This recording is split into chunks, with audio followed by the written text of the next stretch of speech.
വിജയം ജീവിതത്തിൽ അവിചാരിതമായി സംഭവിക്കുന്ന ഒന്നല്ല.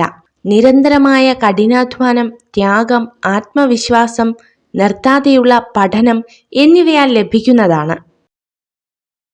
കാലുകൾ മുറിഞ്ഞേക്കാം, എന്നിരുന്നാലും ആഞ്ഞു ചവിട്ടും തോറും ഉയർച്ച കൂടിക്കൊണ്ടേയിരിക്കും. അതുപോലെ തന്നെയാണ് ജീവിത വിജയവും. എല്ലാ സ്നേഹബന്ധങ്ങളിലും ഒരു വിശ്വാസമുണ്ട്. സ്നേഹിക്കുന്ന ഒരാൾ ഒരിക്കലും വേദനിപ്പിക്കില്ലെന്നും ഒന്നിന്റെ പേരിലും വഞ്ചിക്കില്ലെന്നുമുള്ള വിശ്വാസം.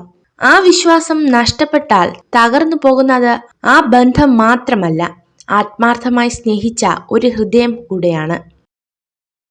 രൂപം കൊണ്ട് ആരെയും വിലയിരുത്താനാകില്ല.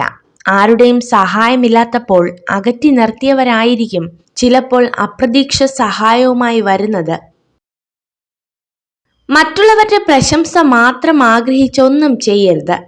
നമ്മൾക്ക് പ്രശംസ ലഭിക്കുന്നത് പ്രചോദനം നൽകുന്ന കാര്യം തന്നെയാണ്. ആരും നമ്മളെ പ്രശംസിച്ചില്ല എങ്കിലും ഒരിക്കലും സങ്കടപ്പെടരുത്. മറ്റുള്ളവരോട് നമ്മൾ ക്ഷമിക്കുന്നു എന്നതിനർത്ഥം അവരാണ് ശരിയെന്നല്ല, നമ്മൾ അവരോട് നമുക്ക് വേണ്ടി ക്ഷമിക്കുന്നു എന്നാണ്. നമ്മൾ ക്ഷമാശീലരായാൽ ജീവിതം സുഖകരമായി മുന്നോട്ടു പോകും.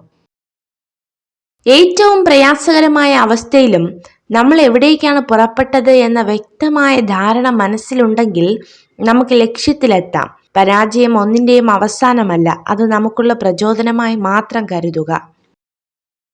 നമുക്ക് സന്തോഷവും സമാധാനവും നൽകാത്ത മുഴുവൻ ചിന്തകളെയും മനസ്സിൽ നിന്ന് ഒഴിവാക്കിയില്ലെങ്കിൽ മനസ്സ് എപ്പോഴും അസ്വസ്ഥമായിരിക്കും. ക്ഷമിക്കാൻ പഠിച്ചാൽ എല്ലാമായി. എന്നാൽ ക്ഷമിക്കേണ്ടടുത്ത് ക്ഷമിക്കണം, പ്രതികരിക്കേണ്ടടുത്ത് പ്രതികരിക്കണം. എന്നാലേ മനുഷ്യനാവൂ. ദേഷ്യത്തിന് 3-4 മിനിറ്റിന്റെ ആയുസ്സേ ഉള്ളൂ. പക്ഷേ ആ കുറഞ്ഞ സമയം കൊണ്ട് പറഞ്ഞു പോകുന്ന ചില വാക്കുകൾക്ക് ഒരായുസിന്റെ വലിപ്പമുണ്ടായെന്ന് വരാം. നിങ്ങളിൽ എന്തെങ്കിലും നല്ലതുണ്ടെങ്കിൽ അത് നഷ്ടപ്പെടുത്താൻ വഴിയൊരുക്കരുത്. നല്ലതിനെ പരിപോഷിപ്പിക്കുക, അതിനെ ആസ്വദിക്കുക. അത് നിങ്ങളെ സംരക്ഷിക്കും. നാവിന്റെ വകതിരിവാണ് കാതിന്റെ പ്രമാണം.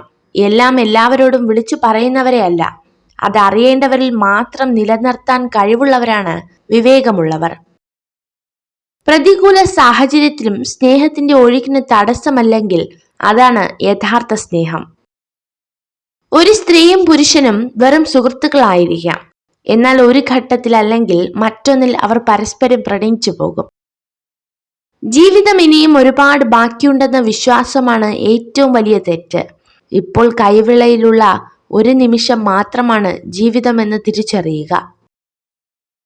നിങ്ങൾ ഈ വീഡിയോ കണ്ടതിന് നന്ദി. ഇതുപോലുള്ള കൂടുതൽ വീഡിയോകൾക്കായി ചാനൽ സബ്സ്ക്രൈബ് ചെയ്യൂ.